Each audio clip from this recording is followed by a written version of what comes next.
¿Dónde y cuándo se originó la civilización?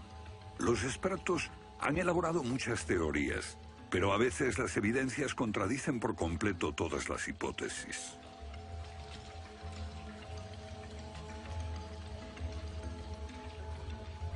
Bajo el suelo congelado de Siberia se han encontrado especies animales extinguidas por un repentino cataclismo global, como el mamut gigante. También se han descubierto mapas muy antiguos que muestran la Antártida siglos antes de que fuese descubierta. Este mapa tiene centenares de años y describe la auténtica configuración de la Tierra de la reina Maud, que está oculta bajo 1 kilómetro de hielos, y su configuración real no se conoció hasta 1949. Hace 100 años, un arqueólogo concluyó que la antigua ciudad de Tiahuanaco, en Bolivia, fue un observatorio estelar alineado con el Sol y las estrellas. Calculó que tendría 17.000 años. Su afirmación fue puesta en ridículo hasta hace poco tiempo. La única corrección que yo haría se debe a que ahora contamos con mejores mediciones, y sospecho que su antigüedad sería de unos 12.000 años. Tiahuanaco es la ciudad más antigua que conocemos en toda la Tierra.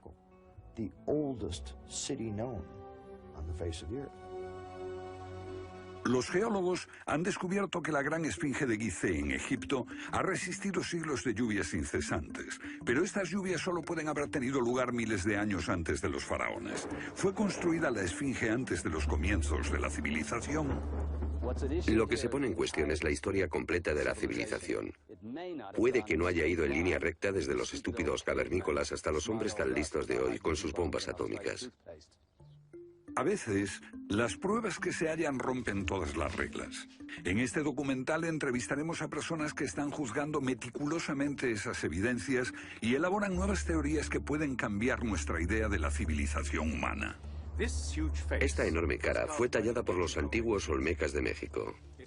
Se cree que tiene al menos 2000 años y es inequívocamente africana. Sin embargo, se supone que los negros no llegaron a América hasta después de Colón. En su libro De la Atlántida a la Esfinge, el escritor Colin Wilson recoge indicios de lo que él y otros creen que son los rastros de una avanzada cultura anterior al comienzo de la historia.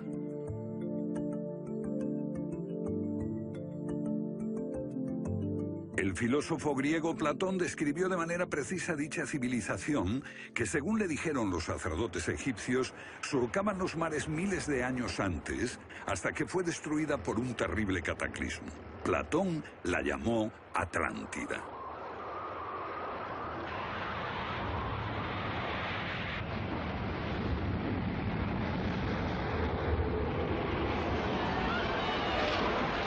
La Atlántida.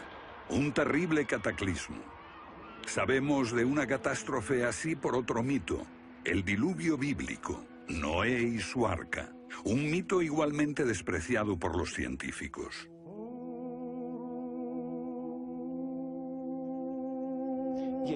Cuando rechazan el diluvio bíblico y a Noé y el arca como una fábula, los científicos están ignorando el hecho de que hay cientos de mitos de diluvios en todas las culturas, aparte de las narraciones de Mesopotamia y de los hebreos, que dicen lo mismo sobre un desastre planetario que virtualmente borró al género humano antes del comienzo de la historia conocida.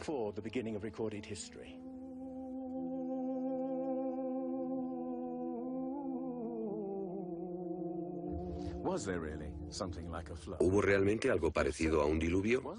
Y si así fue, ¿existió una civilización anterior a todas las otras? Digo una civilización, y no la Atlántida. Porque en cuanto se menciona la Atlántida, el científico exclama, «Oh, no», y deja de escucharnos. ¿Pero es neutral la ciencia?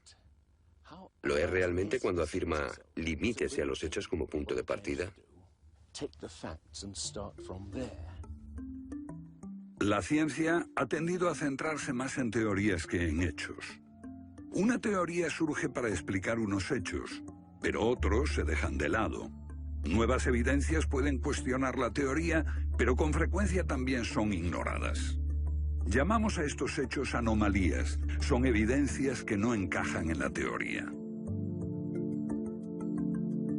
En su polémico libro Arqueología Prohibida, los científicos Thompson y Cremo muestran lo que ocurre cuando una evidencia contradice las teorías científicas. En los últimos 150 años, los arqueólogos y antropólogos han enterrado tantas evidencias como las que han desenterrado, literalmente. Básicamente estamos ante lo que llamamos un filtro del conocimiento. Este es un rasgo fundamental de la ciencia y de la naturaleza humana. La gente tiende a filtrar cosas que no convienen. Cuando los científicos ven que algo no se ajusta al paradigma aceptado, tienden a eliminarlo. No se enseña, no se discute, y la gente ni siquiera se entera de ello.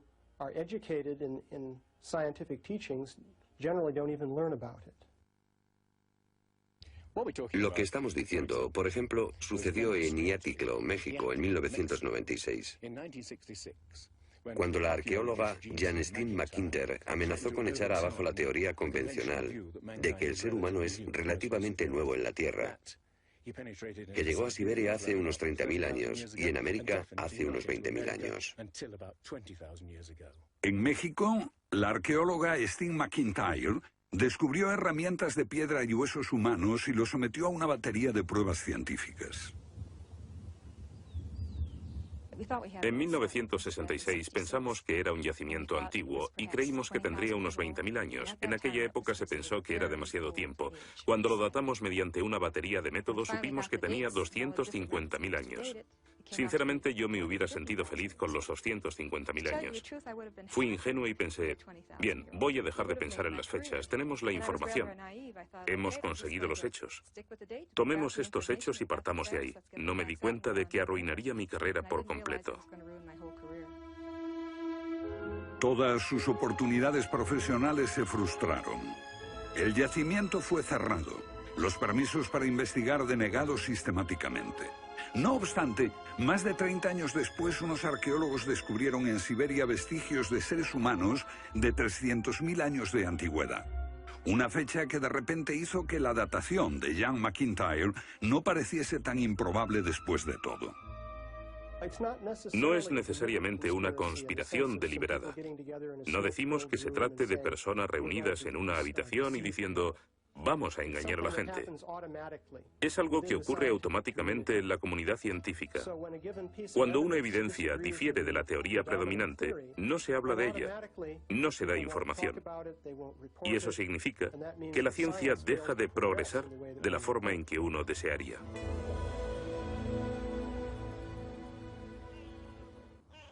¿La ciencia está pasando por alto evidencias de un pasado que hemos olvidado? ¿Pueden ser ciertos los mitos que nos hablan de la existencia en este planeta de civilizaciones que desaparecieron miles de años antes de que comenzase la historia registrada? Una nueva clase de investigadores está estudiando las anomalías que la ciencia tiende a descartar. Se plantean preguntas que pueden cambiar nuestro concepto sobre la historia humana. La fortaleza inca de Sacsayhuamán, de edad indeterminable y construida por gente que carecía de metales duros o de cemento, que no conocían la polea, ni la rueda, ni la grúa. Solo miren esta piedra. He contado 11 ángulos. Debe pesar más que 200 coches juntos y revela la increíble habilidad de la gente que la hizo. Y también algo más. Una capacidad asombrosa para manipular objetos de este tamaño. ¿Cómo diablos las levantaban? Bolivia. Las misteriosas ruinas de Tiahuanaco. La misma habilidad manual, una capacidad de construcción que resulta inexplicable. Las piedras están perfectamente ensambladas. Intentemos insertar una aguja en cualquier punto de las junturas. La aguja no entra.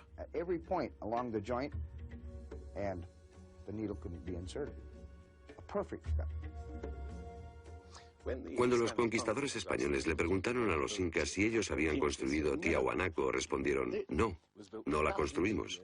Se hizo miles de años antes de que viviéramos nosotros. La evidencia muestra que fue erigida por una civilización avanzada.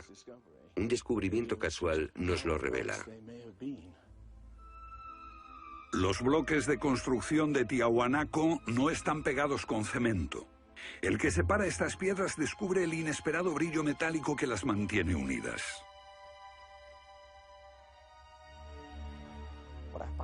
Lo que encuentro asombroso es que para trasladarlas a cada uno de los lugares donde empleaban este material, ellos tenían que contar con una especie de planta de fundición móvil para licuar el metal. Y aquí hay un uso similar de tornillos metálicos y piedras finamente unidas, como esta en forma de L. Pero estamos en otro continente. África, Egipto, la tierra de las pirámides. Las 3 pirámides de Gizeh, una maravilla del mundo antiguo. Otro pueblo que no conocía la rueda, ni la polea, ni la grúa. ¿Cómo podían transportar bloques de 100 toneladas? Su tecnología no se puede explicar ni imitar. Soy ingeniero y puedo decirles que levantar bloques de este tamaño, de este peso, requiere una grúa especial. Una gente que carecía de tales grúas, o de una simple polea, o una rueda, empleando herramientas de cobre, ¿cómo pudieron hacerlo? Bobal cree que la Gran Pirámide de Gizeh era mucho más que una tumba y que revela un sorprendente nivel tecnológico. En su libro Guardián del Génesis, Robert Bobal y Graham Hancock enumeran muchas hazañas inexplicables. Chris Dunn, experto en perforaciones. Bueno, permítanme una pregunta. ¿Cómo cree que lo hicieron? El sarcófago de la Cámara del Rey. ¿Cómo lograron unos constructores primitivos que la superficie interior encajase con la superficie de la piedra del sarcófago al milímetro? Esta habilidad requiere profundos conocimientos de física. Es un misterio como la perforación misma. Primitivamente, la típica manera de hacerlo sería con una sierra de arco, un berbiquí. Introducirían la herramienta en la pieza usando arena o un diamante, pero pienso que eso supondría mucho tiempo, muchos años para hacerlo.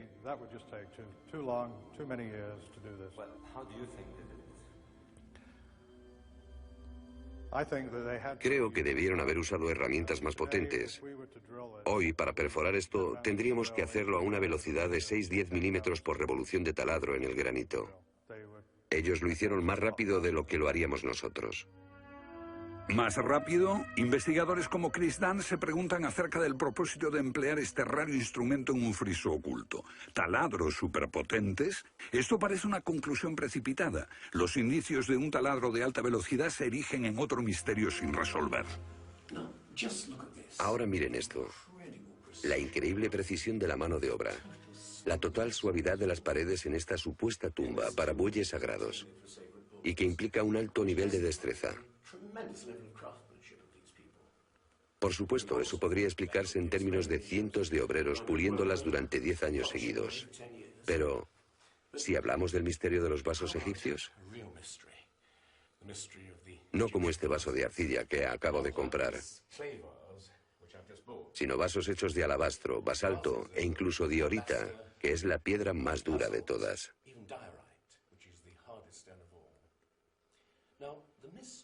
Es bastante fácil ver cómo se podría ahuecar taladrando directamente hacia adentro.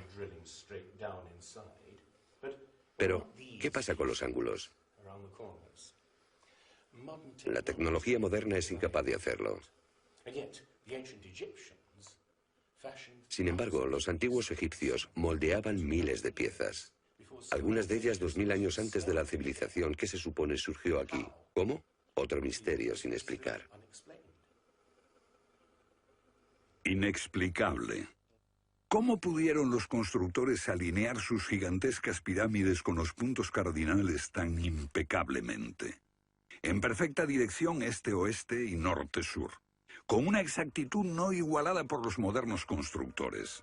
La Gran Pirámide parece ser un modelo matemático del hemisferio norte e incorpora el trascendental valor de pi, las veces que cabe el diámetro de un círculo en su circunferencia.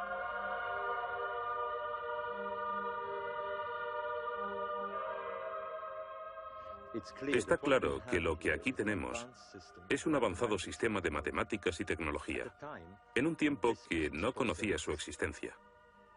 Para lograr estos resultados, los antiguos constructores tenían que usar un eclímetro de 52 grados.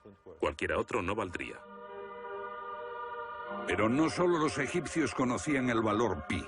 Ese valor también está representado en la pendiente de esta pirámide y en el extraño ángulo que le dieron sus constructores, en Teotihuacán, México, el lugar que los indios llamaban Ciudad de los Dioses.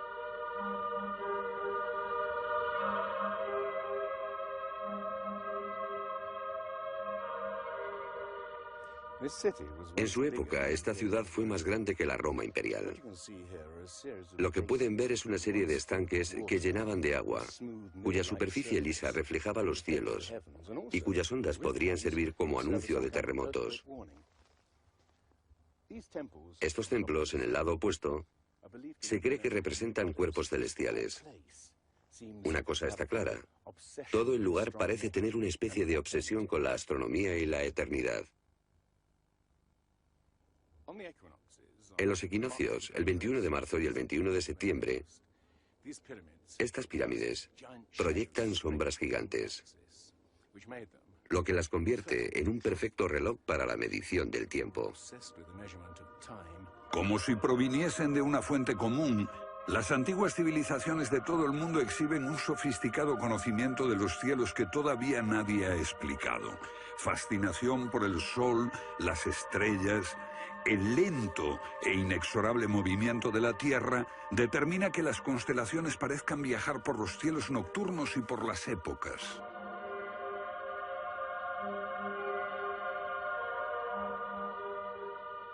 Según los estudiosos, los antiguos egipcios no tenían un gran conocimiento de la astronomía. Pero en el templo de Dendera hay muestras de su sofisticado conocimiento del cielo. Miren las constelaciones del zodíaco: Leo, Tauro, Piscis. Y aquí, la constelación de Orión. Bauval cree que la astronomía es la llave de muchos misterios de las pirámides. Los antiguos egipcios veían en la constelación de Orión a su dios Osiris, señor de los muertos y la vida ultraterrena. Bauval halló el reflejo de ese dios en las pirámides de Gizeh.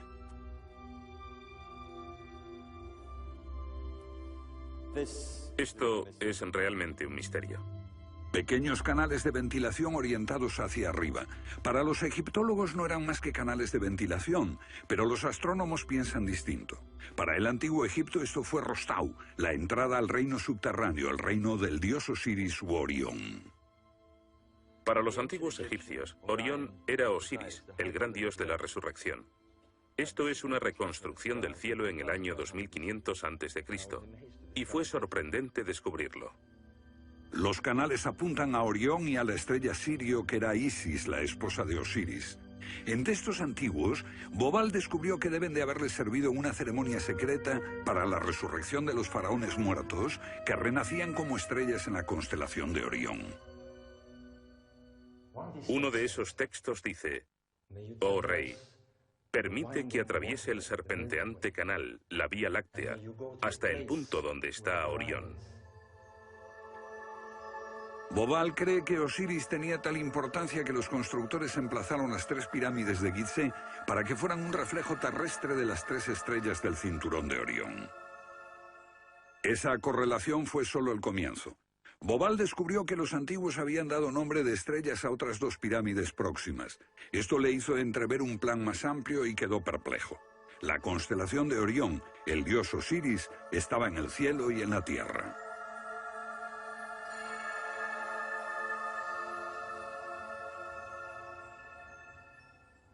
México, donde Teotihuacán presenta otro paralelo. Una leyenda la llama la ciudad de los dioses y sugiere que su propósito era convertir a los hombres en seres celestiales. Como ocurre en Egipto con las pirámides de Giza, los mitos hablan de la reencarnación en las estrellas. Ese es el secreto de Teotihuacán.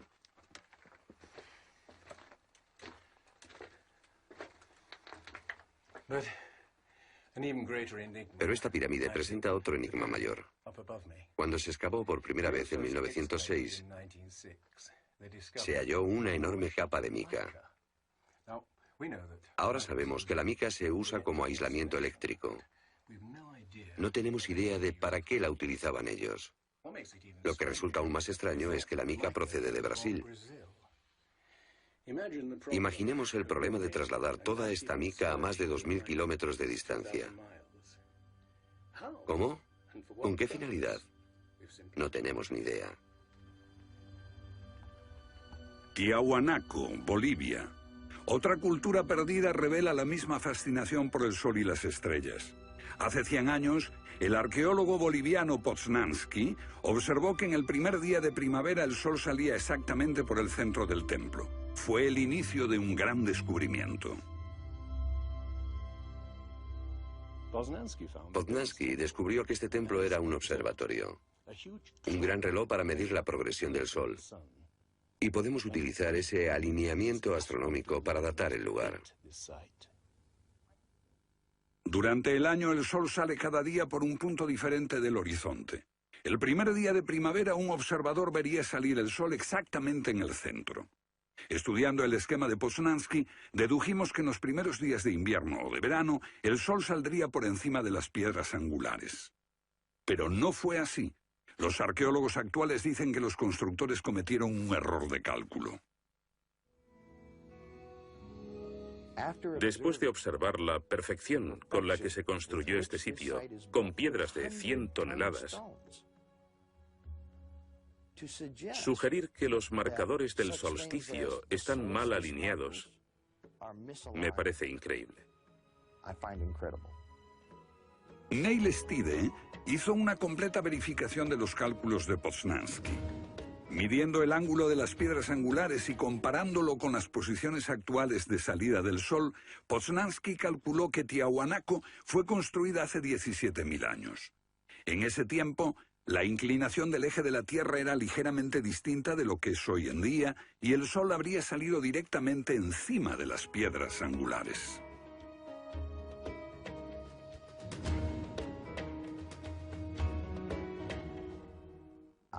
Yo sospecho que la fecha sería más bien de 12.000 años. Pero eso haría que todos nos cuestionásemos completamente los orígenes de la civilización. Una civilización perdida en el tiempo dejó sus huellas en varios lugares del mundo. Los sacerdotes egipcios dijeron al filósofo griego Platón que una civilización así habría existido hace 12.000 años. Pero según la ciencia, el ser humano abandonó la prehistoria hace solo 5.000 años. En Egipto, el investigador John West descubrió que la esfinge de Gizeh no resultó alterada por el clima de la misma forma que las construcciones del entorno, erosionadas por la arena y los vientos del desierto. En vez de un desgaste horizontal, la esfinge tiene marcas de erosión redondeadas y onduladas. No se necesita ser geólogo para mirar y ver lo que se debe al tipo de clima. Solo el agua cayendo copiosamente sobre las paredes del recinto pudo producir esos contornos redondeados.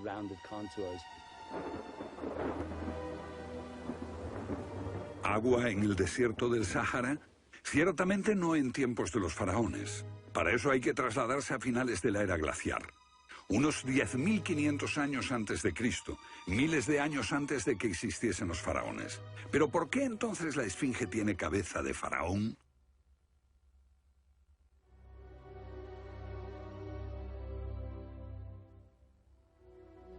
La cabeza es desproporcionadamente pequeña. Desde el aire se ve que el cuerpo de la esfinge es largo y aplanado, y la cabeza casi se parece a la de un alfiler. Para nosotros, esto indica que ha sido tallada más de una vez. En otras palabras, la cabeza se rehizo en algún momento de su larga historia.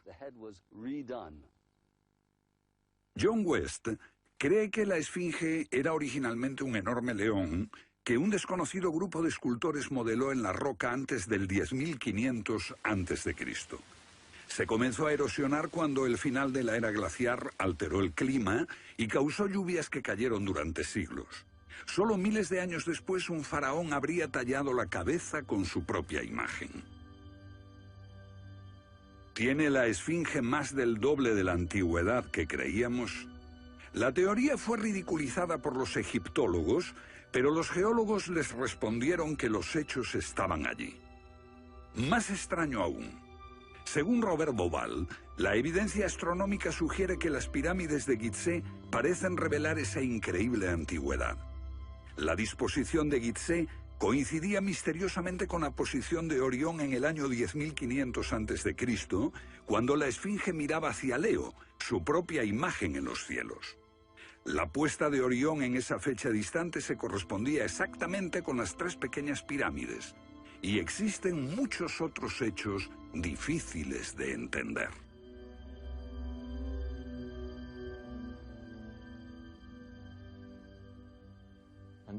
Esto coincide exactamente con las ideas que se desarrollaron tras los análisis geológicos de la esfinge.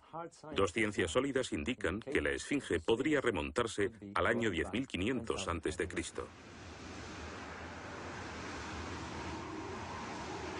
Egipto sufrió unos cambios muy dramáticos a finales del período glaciar, especialmente en torno al 10.500 a.C., cuando unas impresionantes inundaciones cubrieron el terreno de aluvión y acabaron con el valle del Nilo y con el delta en general.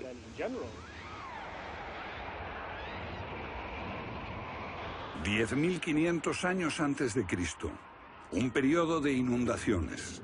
¿Pudieron los diseñadores de Gizeh remontarse a un tiempo tan distante?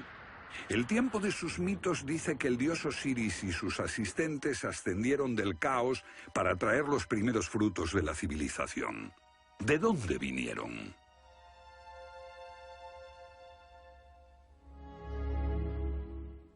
Un dios muy parecido fue el señor de la antigua Tiahuanaco en Bolivia. Aquí, en esta misteriosa ciudad de Tiahuanaco, era el dios que ellos adoraban. Alto, con barba, descrito como blanco, Viracocha llegó en tiempos de caos y destrucción, atravesando los mares para llevar a la raza humana una especie de renovación. El dios blanco Viracocha. En México conocido como Quetzalcóatl, que llegó con otros para traer los primeros frutos del conocimiento. Su símbolo está por todo Teotihuacán. La serpiente emplumada, símbolo del enigmático dios Quetzalcóatl que llegó desde el este después de tremendos cataclismos para traer la civilización a esta parte del mundo. ¿Pudieron dioses como Osiris, Viracocha y Quetzalcóatl haber sido personas reales que llegaron de muy lejos? ¿Eran supervivientes de un cataclismo que destruyó sus hogares y su civilización? Ahora la pregunta que nos hacemos es esta. ¿Existió una remota civilización, hasta ahora sin identificar, que llegó a Egipto, México y Sudamérica? ¿Y que dejó su impronta en un cuerpo de conocimientos, por difícil que sea de discernir? Tomados por separado, acepto que los datos aislados revelan poco, pero consideremos juntos todos esos elementos comunes. Ambos lugares tienen enormes pirámides, alineadas exactamente con los puntos cardinales, e incorporan avanzados conocimientos matemáticos. Ambas culturas demostraban un asombroso conocimiento de astronomía, expresado en los grandes monumentos sagrados que erigieron. Aunque no conocían ni la polea ni la rueda, ambas pudieron hacer construcciones con enormes piedras finalmente ensambladas en un estilo único, con ángulos en forma de L y tornillos de metal. Y ambas utilizaron el proceso de la momificación para preservar y honrar a sus muertos. Aquí se halló una nueva y asombrosa pista cuando la doctora Balabanova, de la Universidad Alemana de Ulm, descubrió que muchas momias de Egipto contenían cocaína y nicotina, naturales de Sudamérica. Tengo una cantidad de cartas insultantes. Dicen que todo esto no tenía sentido, que yo fantaseaba, que era imposible porque estaba comprobado que antes de Colón esas plantas no existían en ninguna parte del mundo, excepto en América. Pero su investigación se repitió con cientos de momias y no quedó lugar a dudas.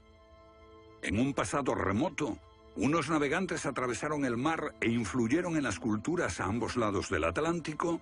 La idea está sugerida incluso por lo que no está allí. México, la antigua cultura de los mayas. Los sacerdotes mayas tenían tablas para predecir los eclipses de sol y de luna. Pero hay algo muy extraño. No conocieron nunca el simple principio de la rueda. Podían visualizar la eternidad pensando en millones de años, pero jamás aprendieron a pesar un saco de grano. Esta compleja civilización murió finalmente porque no supo desarrollar métodos de agricultura para alimentarse. Lo que estoy sugiriendo es... ¿puede que ellos heredaran una parte específica de su conocimiento de una civilización anterior, mucho más sabia? Un contacto. A veces la evidencia está ahí para que la veamos todos. Los antiguos olmecas en México pusieron a sus soberanos caras africanas. ¿Qué les parece esta? Tallada por esos mismos olmecas. Es genéticamente imposible que un indio tenga barba, pero aquí está la cara de un blanco caucasiano, esculpida 2000 años antes de que los españoles llegaran al Nuevo Mundo.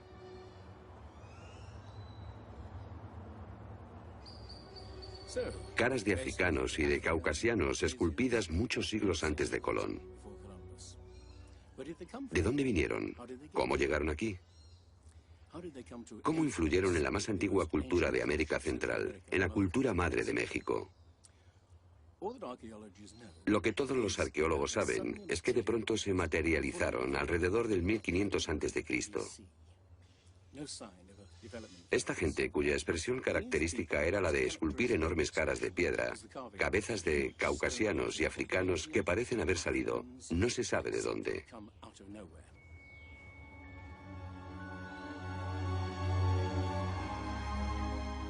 Oaxaca, la antigua ciudadela del Monte Albán. Aquí, en el sur de México, está el último testimonio de esos misteriosos hombres. Porque estas figuras esculpidas en piedra parecen corresponder a muertos en combate. Desnudas, desamparadas, la mayoría castradas. Este puede reflejar el momento en que estos hombres desaparecieron de la historia.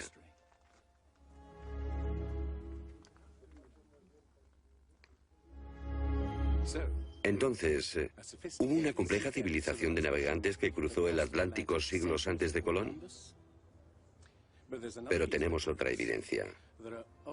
Estos son viejos mapas que sugieren que los antiguos marinos tenían un conocimiento de la Tierra que nunca se ha explicado. Un puzzle para los científicos de este siglo. En 1513 el almirante turco Piri Reis cartografió parte del mundo que nadie había visto hasta entonces. Colón solo exploró la zona del Caribe. No bajó a esta zona de Sudamérica, hasta la Antártida. No estuvo nunca por esa zona.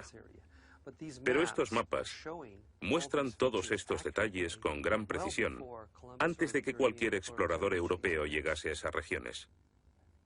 Este mapa, de muchos siglos, describe la configuración real de la tierra de la reina Maud, que ahora está sepultada bajo 1 kilómetro de hielo. Y su forma precisa no se determinó hasta 1949. Inexplicable. Los cartógrafos han meditado mucho sobre la extraña proyección cartográfica utilizada en el mapa. Hallaron un parecido con el que utiliza un moderno submarino nuclear que hace mediciones del mundo mientras se aleja de un punto de referencia. En este caso, el centro está en Egipto. ¿Es ese el hogar de los antiguos cartógrafos? El mapa muestra exactamente esta parte del mundo, pero hay más. Para mí el aspecto más significativo del mapa de Piri Reis es que describe exactamente la longitud. Algo que los europeos no fueron capaces de hacer hasta el siglo XVIII. La longitud. Esa historia comenzó en estas playas en 1707, cuando la flota inglesa navegaba por el Mediterráneo hacia Inglaterra.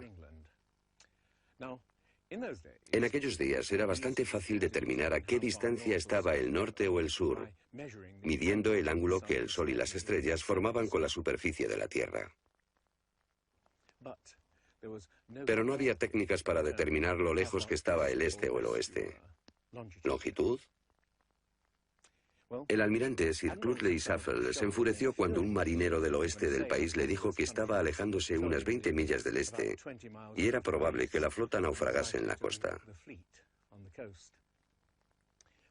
Cuando sus oficiales le dijeron que el rumbo era correcto, mandó ahorcar al marinero por insubordinación.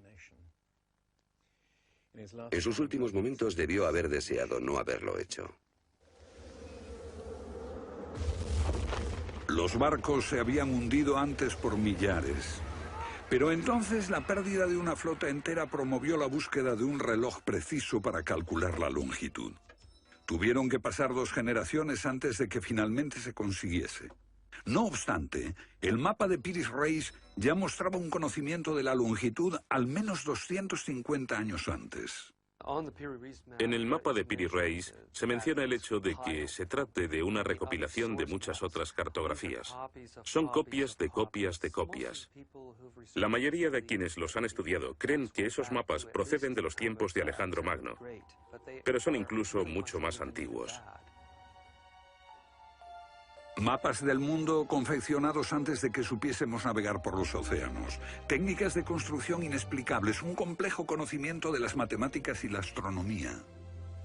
Si existió una tecnología tan avanzada capaz de dar sus conocimientos a los constructores de la Esfinge y a los pueblos de los Andes y México, ¿qué pasó con ella?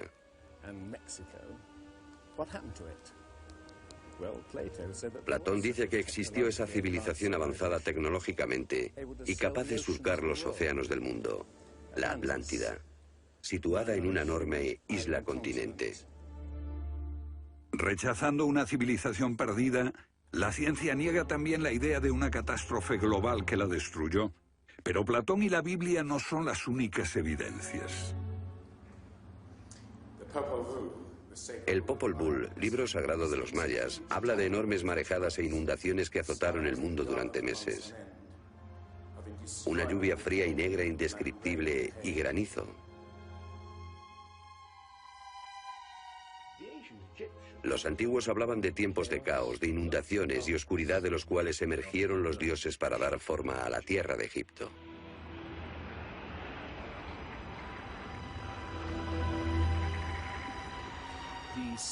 El disco solar de los aztecas se refiere a 4 ciclos de destrucción: por inundaciones, por fuego, por viento y por sangre y guerra. Y prevé el fin del mundo por un enorme cataclismo surgido de las entrañas de la tierra.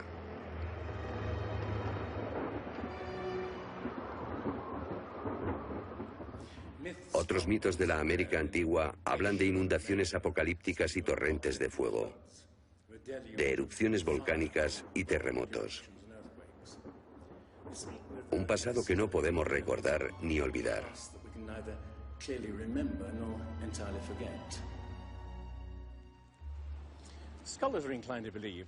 Los especialistas tienden a creer que el diluvio es una fantasía de los viejos poetas. Pero supongamos que los expertos se equivocan. Supongamos que una serie de terribles catástrofes naturales redujeron a nuestros ancestros a pequeños grupos que vivieron apartados y se esparcieron por todo el mundo. Lo que buscamos es una época que coincida perfectamente con los mitos, igual que el zapato encaja en el pie de Cenicienta. Una pista. La fosa de Alquitrán en La Brea, California. Una inmensa sepultura de millones de animales que hoy se ha convertido en atracción turística. Bajo la superficie está el campo de petróleo del lago Salado. El asfalto brota por las grietas y fisuras como un papel cazamoscas y atrapa a los animales. Y encontramos aquí una increíble colección de especies atrapadas en los últimos 40.000 años.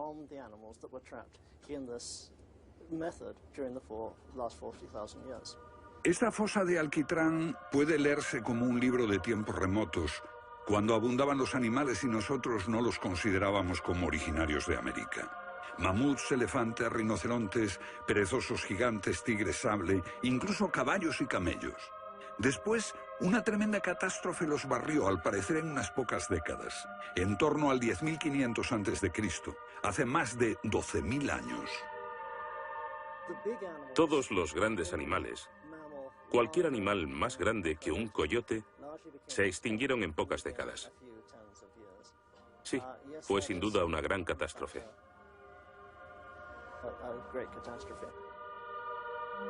Un registro de la catástrofe. El fin de la era glaciar. En el 10.500 a.C., hace más de 12.000 años. Temperaturas que habían permanecido relativamente estables durante miles de años de pronto se elevaron. Un aumento de temperatura de más de 5 grados en un abrir y cerrar de ojos. Solo entre 3 a 10 años. Se trata del asombroso descubrimiento de unos científicos que perforaron la capa de hielo en Groenlandia para investigar los cambios en la atmósfera. El hielo de Groenlandia ha sido llamado por algunas personas la piedra roseta del clima, porque ver que el clima puede cambiar tan rápidamente es un enorme descubrimiento. Y este cambio ocurrió en un periodo de entre 3 años y una década. Hemos observado cambios espectaculares en la química de la Tierra. Y descubrimos que en un periodo en el que las placas de hielo estaban empezando a derretirse, es cuando tenemos más señales de sedimentos volcánicos y de mayor magnitud, mayores concentraciones que en cualquier otro periodo en los últimos 110.000 años.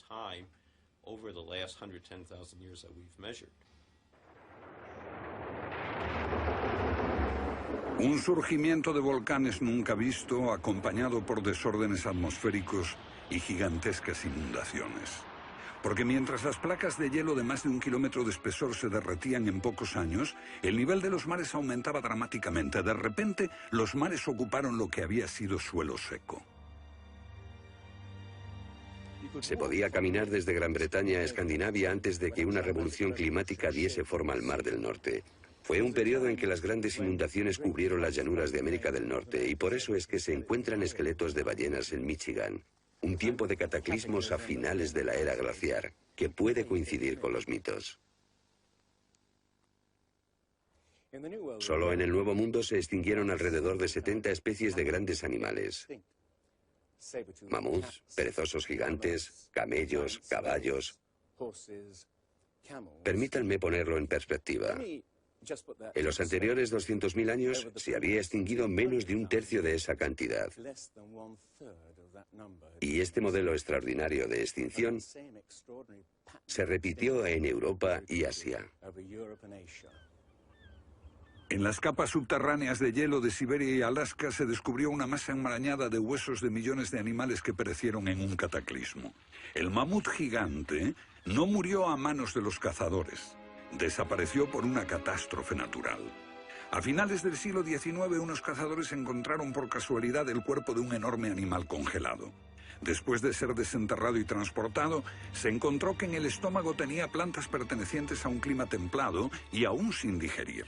El animal se había congelado de una forma muy rápida, como no es capaz de hacerlo ningún congelador moderno. Lo cierto es que hace unos 12.000 o 13.000 años un frío inmenso azotó Siberia. El enigma de los mamuts congelados en un instante ha dado pie a extrañas anécdotas. Algunas ciertas y otras no. Lo que es auténtico es un informe del barón Wrangel, un naturalista del siglo XIX que descubrió la isla Byrd al norte de Siberia, donde la arena quedó literalmente mezclada con bancos de huesos y colmillos de mamut y otros animales que habían desaparecido en alguna catástrofe. Esas extinciones masivas, esa imponente actividad volcánica, ese veloz derretimiento del hielo, parecen sugerir que hubo un cambio climático brusco hace 12.000 años. Hay algún factor desconocido que no logramos descubrir.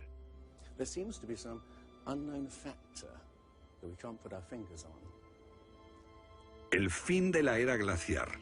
¿Qué provocó esa revolución? He aquí la gran cuestión. ¿Qué causó el cataclismo? Una de las mejores ideas la ha planteado Charles Hapgood. Él sugiere un desplazamiento repentino de la corteza terrestre. Toda la corteza de la Tierra es solo un tercio de un 1% de la masa terrestre. Como la piel de una naranja, si se suelta, se mueve. Más fina que una cáscara de huevo, la corteza de la Tierra queda apoyada en un interior líquido. La teoría imperante sobre la corteza terrestre es la de las placas tectónicas. Los continentes se separan lentamente durante cientos de millones de años, aunque la ciencia rechazó esa teoría durante más de medio siglo. Ahora niega también la idea de que la corteza pudo moverse en su conjunto y repentinamente. Pero un científico quedó hipnotizado por la idea. Se llamaba Albert Einstein.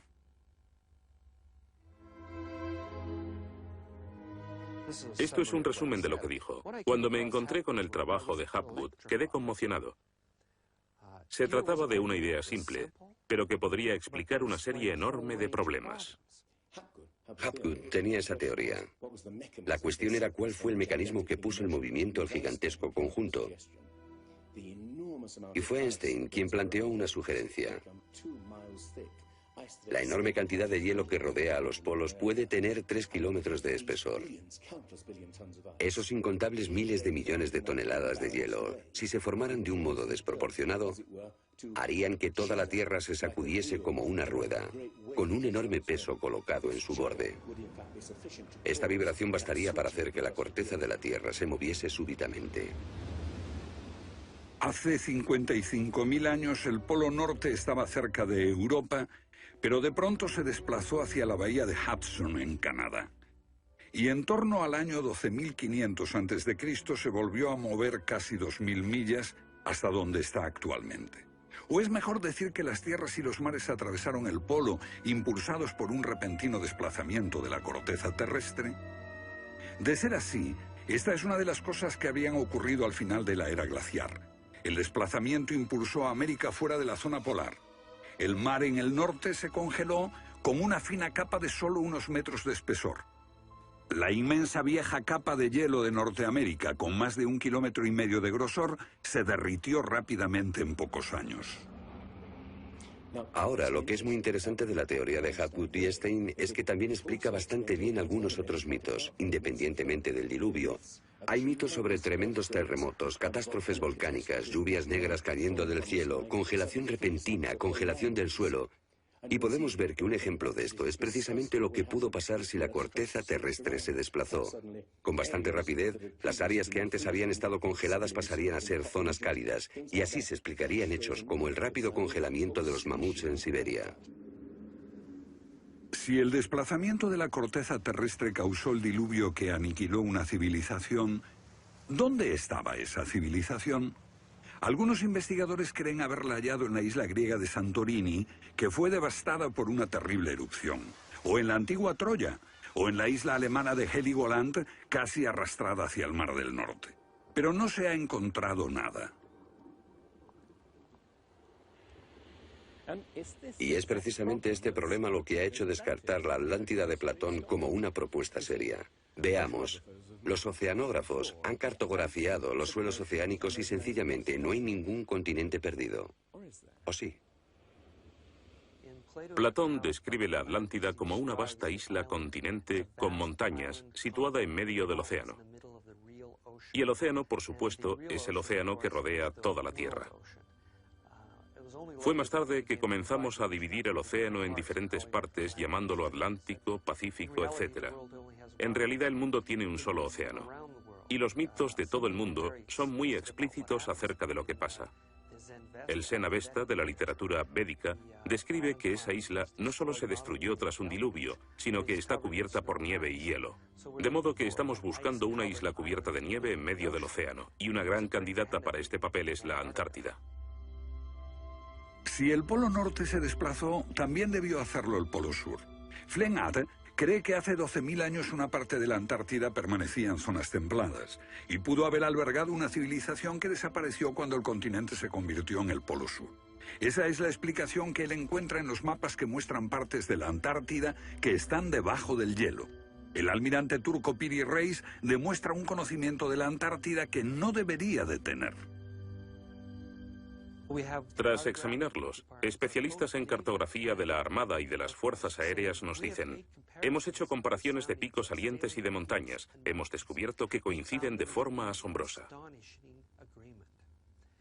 Lo que debemos enfatizar es que no estamos hablando de un mapa, el mapa de Piri Reis, que podría cuestionarse. Estamos hablando literalmente de docenas de mapas.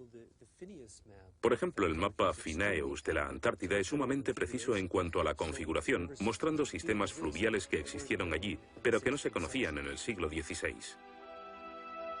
La Antártida no fue descubierta hasta cerca del año 1800. Entonces, ¿cómo pudieron los cartógrafos europeos representarla? Solo, cree Flenard, si ellos la copiaron de copias de otras copias de mapas que se remontan milenios atrás. Hace solo unos 25 años supimos que bajo la capa de la Antártida existían unas islas, un continente bajo un océano helado. Sin embargo, esa información ya estaba aquí, en este mapa. Estas islas de aquí corresponden a este área, y el modelo de nevadas aquí es muy intenso. Nada aquí. Estas islas debajo de este punto se podrían haber unido entre ellas antes de unirse a la tierra firme. Así, lo que se describe aquí es algo que yo creo que verdaderamente ocurrió en torno al 8000 a.C. Puede que en el 6000 a.C. a lo sumo. No hay forma de saber cómo lo consiguieron, a menos que postulemos la existencia de una civilización con habilidades para la navegación y la confección de mapas que solo se reinventaron en nuestro tiempo.